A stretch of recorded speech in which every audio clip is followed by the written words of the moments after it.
So మీరు full time జర్నలిస్ట్గా ఉన్నారు, ఎట్ ది సేమ్ టైం మళ్ళీ మీరు యూనియన్ కార్యకలాపాలు చాలా చురుగ్గా ఉన్నారు. అంటే నాకు తెలిసి చాలామంది ఏంటంటే యూనియన్లో పాల్గొనే వాళ్ళు ఎవరు రాయన భాస్కర్లు అంటారు, కానీ మీరు ఫుల్ టైం జర్నలిస్టు ఎలా సమన్వయం చేసుకోగలిగారు? నేను ఇప్పటికి కూడా అంటే ఎప్పుడు మీరు ఈ ట్రేడ్ యూనియనిజం? నేను ఇప్పటికి కూడా మా మిత్రులందరికీ ఒకటి చెప్తూ ఉంటాను. నేను మనది సంఘం పేరు working journalist union, Andhra Pradesh working journalist యూనియన్గా ఉండేది. ఇప్పుడు రాష్ట్రం విడిపోయిన తర్వాత Telangana working journalist union, Andhra Pradesh working journalist union రెండని. వర్కింగ్ జర్నలిస్ట్ అంటేనే పని చేస్తున్నవాడు అని అర్థం. వర్కింగ్ జర్నలిస్ట్ అన్నవాడు తప్పనిసరిగా ఎక్కడో దగ్గర పని చేస్తూ ఉండాలి.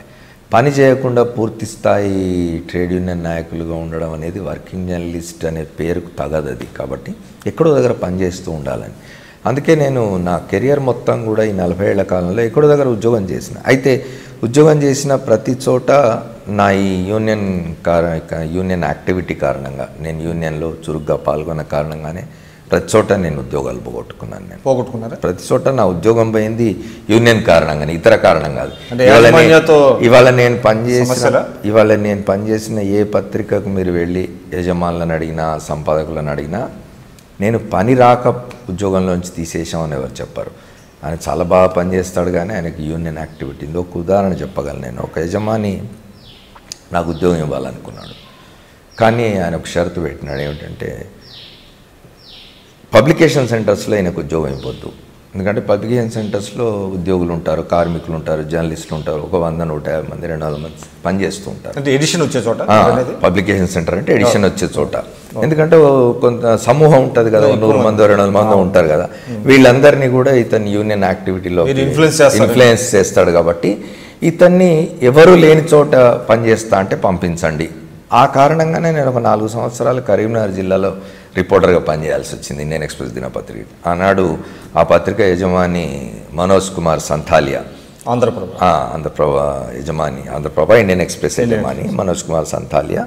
ఆయన చెప్పినాడు ఏమిటంటే, ఈయన అందరూ ఎక్కువ మంది ఉన్న దగ్గర వేస్తే ఇతను ఇన్ఫ్లుయెన్స్ చేస్తాడు, యూనియన్ యాక్టివిటీ హక్కుల కోసం పోరాటం వాళ్ళని మళ్ళీ ప్రేరేపిస్తాడు. కాబట్టి ఎక్కడైనా జిల్లాల్లో వేద్దాం, పంపించండి అంటే నేను అంగీకరించి వెళ్ళినాను. 4 ఏళ్ళు జిల్లాలో పనిచేసి వచ్చినాను.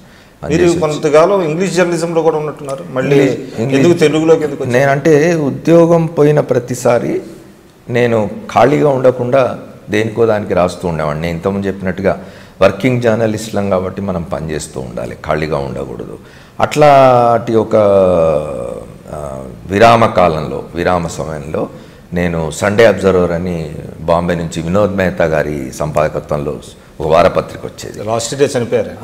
వినోద్ మెహతా గారి సంపాదకత్వంలో వచ్చిన సండే అబ్జర్వర్ పత్రికకు రిపోర్టర్గా పనిచేసినాను హైదరాబాద్. అది ఒక sensation Sunday observer. Pingali Dasaratha Ram హత్య కేసు ఆ పత్రికకు రిపోర్ట్ చేసినాను నేను. నా ఫస్ట్ రిపోర్ట్ సండే అబ్జర్వర్కి రాసింది నేను. ఎడిటర్ హ్యాక్ టు డెత్ అని పింగళి దశరథరామ్ హత్యను గురించి రాసినాను నేను. అట్లా విరామం ఎప్పుడు వస్తే అప్పుడు నేను ఇంగ్లీష్లో లేకుండా తెలుగులోకి ఒక విరామంలో నేను ఆల్ ఇండియా రేడియోలో న్యూస్ రిపోర్టింగ్ క్యాజువల్ చేసేవాడిని. వాళ్ళు నెలకు 5 రోజులు 6 రోజులు న్యూస్ రిపోర్టింగ్ ఇచ్చేవాళ్ళు. రోజుకు 75 రూపాయలు చొప్పున పే చేసేవాళ్ళు. అట్లాగే దూరదర్శన్లో నేను స్క్రిప్ట్ రైటింగ్ చేసేవాడిని, న్యూస్ రైటింగ్ చేసేవాడిని. నెలకు 10 రోజులు. ఎక్కడ బ్రేక్ అయితే లేదు మీకు? బ్రేక్ రాకుండా ఉండడం కోసం అని చెప్పి యూనియన్లో యాక్టివ్గా ఉండాలి, బయట కనిపించాలి, రిపోర్టింగ్లో ఉండాలి. ఆ కారణంగానే ఈ 40 ఏళ్ల కాలంలో నాకు చాలామంది రాజకీయ నాయకులు ఇప్పటికీ నన్ను గుర్తుపెట్టుకుంటారు. ఎందుకంటే ఎక్కడ బ్రేక్ రాకుండా ఉంది. తర్వాత ఇంగ్లీష్ జర్నలిజంలోకి ఎందుకు వెళ్ళలేదు మీరు అని అంటే, నాకు తెలుగు మీద ప్రేమ, నాకు తెలుగు అంటే ఇష్టం. ఇప్పటికి కూడా నేను తెలుగులో రాయగలిగినంత హాయిగా ఇంగ్లీష్ రాయలేను. ఇంగ్లీష్ రాస్తాను నేను, ఇంగ్లీష్లో నా కాలమ్స్ కూడా వస్తాయి, కొన్ని పత్రికల్లో ఇంగ్లీష్ కాలమ్స్ వస్తున్నాయినా. కానీ నేను తెలుగులో ఎంతైతే బాగా నా అభిప్రాయాన్ని చేయగలను, వ్యక్తీకరించగలను, ఇంగ్లీష్ నాకు ఎందుకో కొంచెం కృతకంగా అనిపిస్తుంది. సో మీరు యూనియన్లో ఎప్పుడు స్టార్ట్ అయ్యారు? అంటే 1976లో సభ్యుడిగా చేరాను. You are at the helm of affairs కదా? అధ్యక్షుడిగా పనిచేశారు, వివిధ హోదాల్లో చేశారు. నేను అధ్యక్షుడిగా పనిచేసింది, నేను వివిధ హోదాల్లో పనిచేసిన. ఒకటి ఆంధ్రప్రదేశ్ వర్కింగ్ జర్నలిస్టుల యూనియన్ రాష్ట్ర కార్యవర్గ సభ్యుడిగా పనిచేసినాను. తర్వాత హైదరాబాద్ యూనియన్ కార్యదర్శిగా పనిచేసినాను. హైదరాబాద్ ప్రెస్ క్లబ్ అధ్యక్షుడిగా కార్యదర్శిగా చాలా కాలం ఉన్నాను, 10 సంవత్సరాల పైన ఉన్నాను. తర్వాత ఆంధ్రప్రదేశ్ వర్కింగ్ జర్నలిస్ట్ యూనియన్ అధ్యక్షుడిగా నేను 2000 సంవత్సరంలో ఏకగ్రీవంగా ఎన్నికైనాను. 1999 2000. అక్కడి నుంచి 2004 డిసెంబర్ వరకు కూడా నేను 2 పర్యాయాలు ఏకగ్రీవంగా ఆంధ్రప్రదేశ్ వర్కింగ్ జర్నలిస్ట్ యూనియన్ అధ్యక్షుడిగా పనిచేసినాను. తర్వాత 2004 డిసెంబర్లో నేను రాజశేఖర రెడ్డి గారు ముఖ్యమంత్రి అయిన తర్వాత ఆంధ్రప్రదేశ్ ప్రెస్ అకాడమీ అధ్యక్షుడిగా నాకు బాధ్యతలు అప్పగించినారు ఆయన.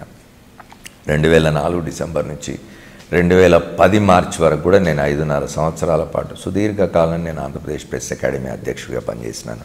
అది క్యాబినెట్ మంత్రి హోదా. రాజశేఖర రెడ్డి గారు తను ముఖ్యమంత్రి అయ్యాక నన్ను నియమించినారు.